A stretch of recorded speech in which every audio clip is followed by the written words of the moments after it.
ACPC નો round 2 5 ઓગસ્ટથી જ્યારે તમારું મેરિટ આવશે ત્યારથી ચાલુ થવાનું છે. ઘણા બધા પેરેન્ટ્સ અને ઘણા બધા સ્ટુડન્ટ્સના મેસેજ હતા કે સર સારી કોલેજ કઈ છે એનું એક અમને લિસ્ટ આપો. હવે એકચ્યુઅલમાં સારી કોલેજ જે છે એમાંથી ઘણી બધી કોલેજ તો એવી છે કે જે રાઉન્ડ 1 માં ભરાઈ ગઈ છે, પરંતુ રાઉન્ડ 1 ની અંદર સીટ્સ વેકેન્ટ હોય અને સારી કોલેજ હોય અમારી અલગ અલગ દ્રષ્ટિની મુજબ કે જેમાં પ્લેસમેન્ટ સારું થતું હોય અથવા તો પ્લેસ સારું હોય, ઇન્ફ્રાસ્ટ્રક્ચર સારું હોય, ફેકલ્ટીઝ સારી હોય, ઓછી સીટ્સ હોય અને જૂના વર્ષના સ્ટુડન્ટ્સના રિવ્યૂ સારા હોય એના આધારે તો એ સારી કોલેજના નામ હું આજે તમને બતાવવાનો છું. વેકેન્ટ સીટની જે પીડીએફ છે એમાંથી જ કેટલી સીટ્સ કઈ કઈ બ્રાન્ચમાં વેકેન્ટ છે એની માહિતી પણ હું તમને આપવાનો છું. તો વિડીયો થોડોક લાંબો થઈ શકે છે.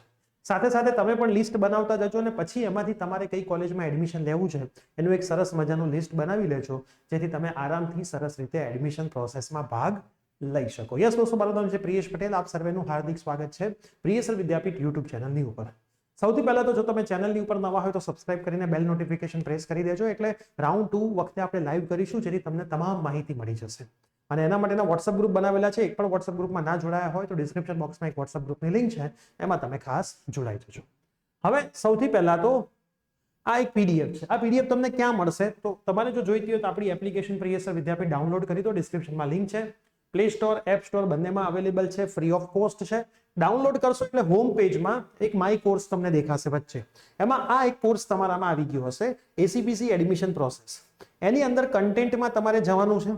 એમાં એસીપીસી એડમિશન 2024માં જવાનું છે. એમાં ડિગ્રી એડમિશન બીઈ બીટેકમાં જવાનું છે. એમાં પહેલી જ પીડીએફ આપણે મૂકેલી છે. બરાબર. જો તમારે તમારા સેકન્ડ રાઉન્ડનું સ્કેડ્યુલ જોવું હોય તો આની અંદર તમે જજો. આની અંદર આપણે આ સ્કેડ્યુલ પણ મૂકેલું છે. બરાબર. આ પહેલી પીડીએફ છે એ હું તમને અત્યારે સમજાવી રહ્યો છું. હવે આપણે પીડીએફ સમજીએ. જે સારી અમારી દ્રષ્ટિએ કોલેજ છે હું તમને બતાવીશ. 1 બાય 1 હું જવા દઉં છું. બરાબર. જ્યાં લાગશે રોકવા જેવું છે ત્યાં હું રોકીશું. સૌથી પહેલા તો એડી પટેલની હું અહીંયા વાત કરું. બરાબર. અહીંયા મને એડી પટેલનું એક લિસ્ટ દેખાઈ રહ્યું છે. હવે એડી પટેલની અંદર, એડી પટેલ કોલેજની અંદર સિવિલની અંદર 16, કોમ્પ્યુટરની અંદર 28, બરાબર, ઇલેક્ટ્રિકલની અંદર 14, આઈટીની અંદર 45 એ રીતે સીટ્સ ખાલી છે. તમે આ એડી પટેલ કરમસદ છે એને તમે તમારા લિસ્ટમાં એડ કરી શકો. મોસ્ટ પ્રોબેબલી તમને ક્યાંક સીટો ખાલી જોવા મળી રહી છે. તમને મોસ્ટ પ્રોબેબલી ક્યાંક સીટ્સ અહીંયા ખાલી જોવા મળી રહી છે. આ તમારે છેલ્લું ખાનું જોવાનું છે. બરાબર. હું થોડો સ્ક્રીનમાંથી બહાર આવું છું. આ છેલ્લું ખાનું જોવાનું છે. A D Patel institute of technology Karamsad. બરાબર. ગુજસેટ બેઝની સીટો છે. પછી આપણે થોડું આગળ જવા દઈએ તો અદાણી યુનિવર્સિટી આવે છે. બરાબર. અદાણી યુનિવર્સિટીની અંદર પણ તમને થોડી ઘણી સીટ્સ ખાલી દેખાશે. આઈટીમાં 38 છે, TFWS ની 2 સીટ્સ છે, કમ્પ્યુટરમાં તો AIML છે જે અમે પ્રિફર નથી કરતા. સિવિલની અંદર પણ 36 સિવિલની અંદર સીટો અહીંયા ખાલી દેખાતી નથી. બરાબર. તો આમાં તમે જોઈ શકો. એના પછી આપણે થોડા નીચે આવીએ. AIT ની અંદર પણ તમે જઈ શકો. બરાબર. AIT માં પણ કોમ્પ્યુટરની અંદર 82 સીટ્સ ખાલી છે. બરાબર. ઇલેક્ટ્રિકલ, આઈટી આ ઓપ્શન તમે થોડોક નીચે રાખી શકો. એના પછી હું થોડુંક જવા દઉં ઉપર. બરાબર. જ્યાં અમને લાગશે રોકવા જેવું ત્યાં અમે રોકીશું. બરાબર. BVM છે તો તમે BVM ને પણ ઓપ્શનમાં રાખી શકો છો. BVM ની અંદર પણ સીટ્સ ખાલી તમને જોવા મળી રહી છે. BVM ને પણ તમે ઓપ્શનમાં રાખી શકો છો. મોસ્ટલી તમને સીટ્સ ખાલી જોવા મળશે. જ્યાં TFWS હશે ત્યાં ક્યાંક સીટ્સ ખાલી નથી. જ્યાં TFWS હશે ત્યાં ક્યાંક નથી, પણ તમને પેલી શીટમાં તો મળી જ જશે. પછી થોડાક નીચે જઈએ. ચારુસેટ ચાંગાની અંદર પણ તમને સીટ્સ ખાલી જોવા મળશે. કોમ્પ્યુટરમાં પણ છે, સિવિલમાં પણ છે, TFWSમાં નહીં હોય, આઈટીમાં પણ છે. તો આ ઓપ્શન પણ તમે રાખી શકો છો. બરાબર. પછી દર્શન પણ તમે ઓપ્શનની અંદર રાખી શકો છો. બરાબર. દર્શનમાં પણ તમે જોઈ શકો છો કોમ્પ્યુટરની અંદર 47 સીટો તમને ખાલી જોવા મળશે.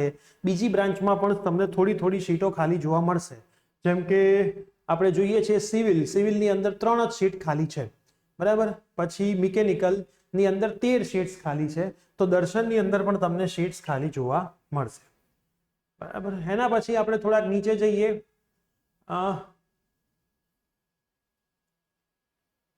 ડેપસ્ટારમાં પણ તમે જોઈ શકો છો કોમ્પ્યુટરમાં 23 સીટો તમને ખાલી મળશે. આઈટીની અંદર 13 સીટો ખાલી મળશે. તો તમે ડેપસ્ટાર પણ ઓપ્શનની અંદર રાખી શકો છો, જે ચરોતર યુનિવર્સિટીની અંડરમાં જ આવે છે. પછી ધીરુભાઈ અંબાણીની અંદર પણ તમને ક્યાંક 4, 16, 5, 4 એવી સીટો ખાલી જોવા મળશે. પછી ગવર્મેન્ટ કોલેજમાં તો હું પ્રિફર કરતો હોઉં છું, તમારે લેવું હોય તો લઈ શકાય. ભણાવવાના નામે બહુ કંઈ હોતું નથી, પણ પ્લેસમેન્ટ થોડું સારું થાય અથવા તો તમે બહારથી ભણી શકો, જેથી તમે બહારથી પણ સારું નોલેજ બહુ ઓછી ફીસમાં લઈ શકો છો. તો ગવર્મેન્ટમાં તમને મળતું હોય તો તમે આંખ બંધ કરીને લઈ શકો છો, ચિંતા જરાય કરવાની જરૂર નથી. પછી MSUમાં પણ તમે જઈ શકો છો, faculty of technology and engineering. એમાં પણ તમને સીટ્સ અમુક જગ્યાએ ખાલી દેખાય છે, ગુજસેટ બેચ, બરાબર. ક્યાંક ક્યાંક ઓલ ઇન્ડિયા બેઝ મતલબ JEE થી સીટો ભરાઈ ગઈ હશે તો એ તમે નહીં જોતા. પછી ધરમસિંહ દેસાઈ DDU ની અંદર પણ સીટ્સ તમને થોડી વેકેન્ટ દેખાય છે, 1 7 3 6 એવી, તો એને પણ તમે ફોલો કરી શકો છો. ધરમસિંહમાં સેલ્ફ ફાઇનાન્સ પણ છે ને ગવર્મેન્ટ પણ છે. સેલ્ફ ફાઇનાન્સમાં થોડીક વધારે સીટો ખાલી છે, ગવર્મેન્ટમાં થોડીક વધારે સીટો ઓછી હશે. પછી GSETમાં પણ તમે જોઈ શકો છો, GH પટેલ, એમાં પણ સીટ્સ ખાલી છે. એટલે રાઉન્ડ 2 માં સારી કોલેજમાં સીટ્સ ખાલી છે, થોડું તમારે હોમવર્ક કરવું પડશે. જો તમે પ્રોપર હોમવર્ક નહીં કરો ને તો અહીંયા ભરાઈ જશો, બરાબર. પછી આપણે થોડાક નીચે જઈએ, જે અમને નહીં લાગે એમાં ગવર્મેન્ટ ભરૂચ છે, ગવર્મેન્ટ ભાવનગર છે, આ બધામાં સીટ્સ મળશે. ભુજ છે, દાહોદ છે, ગોધરા છે, મોડાસા છે, પછી પાલનપુર છે, પાટણ છે, રાજકોટ છે. સેક્ટર 28 GECમાં પણ તમે જઈ શકો, ઘણી બધી ઓછી સીટ્સ ખાલી છે, બરાબર. GEC 28 ની અંદર બહુ ઓછી સીટો ખાલી હોય છે, બરાબર. તો તમે એમાં પણ તમારો ચાન્સ લઈ શકો છો. એના પછી વલસાડ છે, બરાબર, ગવર્મેન્ટ વલસાડ છે. પછી થોડાક આપણે નીચે જઈએ, અમુક કોલેજનું નામ નહીં આપીએ તમને, ઇન્ડસનું પણ તમે ચેક કરી શકો છો, બરાબર. એના પછી નિરમા યુનિવર્સિટીની અંદર પણ તમને અમુક સીટ્સ ખાલી જોવા મળશે. નિરમાની અંદર પણ તમને ક્યાંક સીટ્સ ખાલી જોવા મળશે, એમાં પણ તમે ટ્રાય કરી શકો છો. પછી LD ની અંદર પણ થોડી ઘણી સીટ્સ તમને ક્યાંક ખાલી હશે.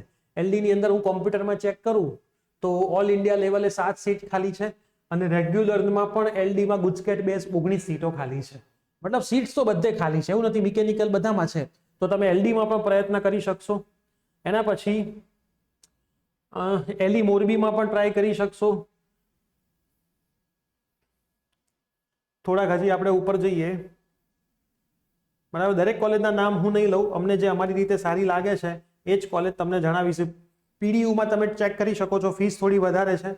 તમને જો પેમેન્ટમાં કોઈ ઇસ્યુ ના હોય તો તમે PDU પણ ટ્રાય કરી શકો છો સારી બ્રાન્ચમાં. એના પછી આપણે ઉપર જઈએ છીએ,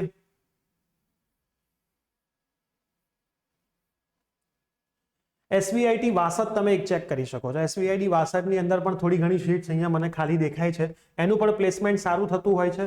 પછી સ્કેટમાં તમે જોઈ શકો છો, Sarvajanik college of engineering and technology, સ્કેટનું પણ ઓછી સીટ છે, બરાબર. તમે એમાં ચેક કરી શકો છો. સ્કેટમાં પણ ક્યાંક સીટો ખાલી છે, જેમ કે કોમ્પ્યુટર એન્જિનિયરિંગ છે તો 37 સીટ ખાલી છે, બાકી બધી ભરાઈ ગઈ છે. તો તમે સ્કેટમાં પણ ચેક કરી શકો છો, સારી કોલેજ છે. એના પછી અમદાવાદ યુનિવર્સિટી ચેક કરી શકો છો. એના પછી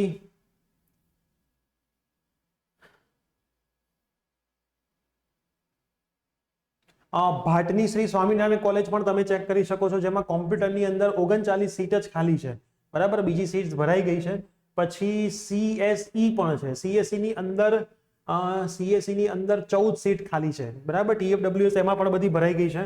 એના પછી બસ જે અમને લાગશે, ઓકે, VVP રાજકોટ પણ તમે ચેક કરી શકો છો, એની અંદર પણ તમને સીટ જોવા મળશે. વિશ્વકર્માની અંદર પણ સીટ્સ ખાલી હોય છે, જેમ કે વિશ્વકર્મા કોમ્પ્યુટર આપણે ચેક કરીએ તો 11 સીટ ખાલી છે. તો અમુક સારી ગવર્મેન્ટમાં પણ સીટ ખાલી છે થોડી. તમે પરફેક્ટ ન્યૂ LJ પણ તમે ભરી શકો છો.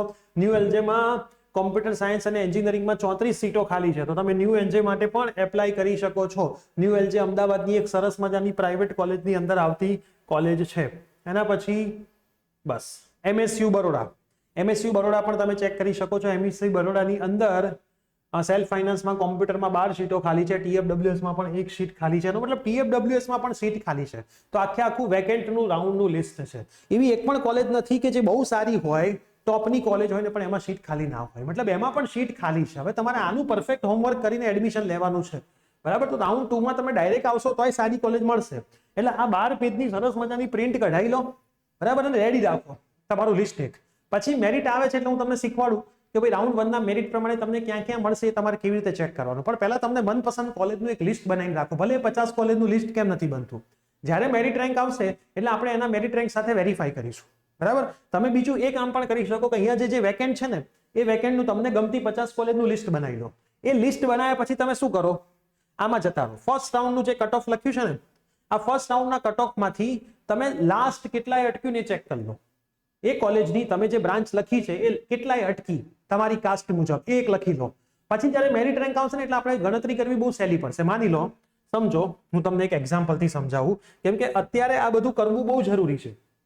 પછી આપણી પાસે એટલો સમય નહીં વધે કે આપણે આ વસ્તુ કરી શકીશું.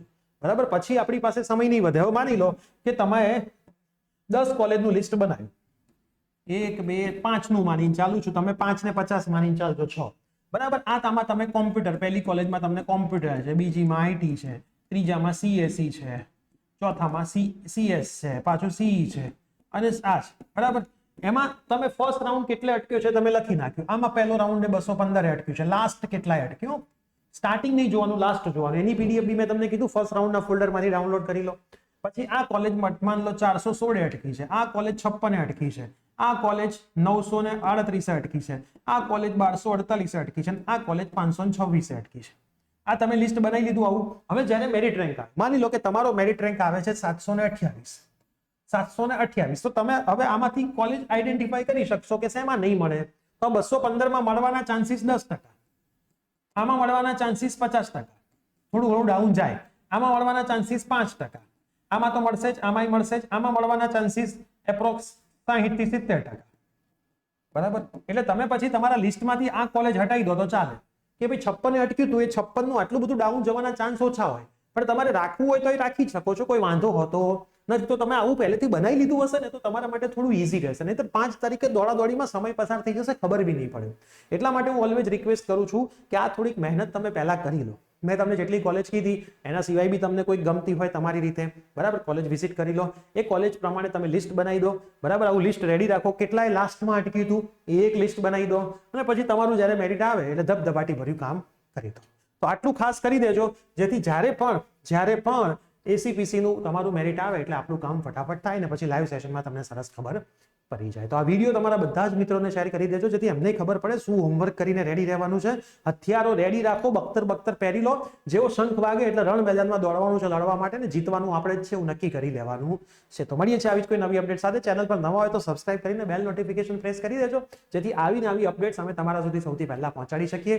Bye bye, take care.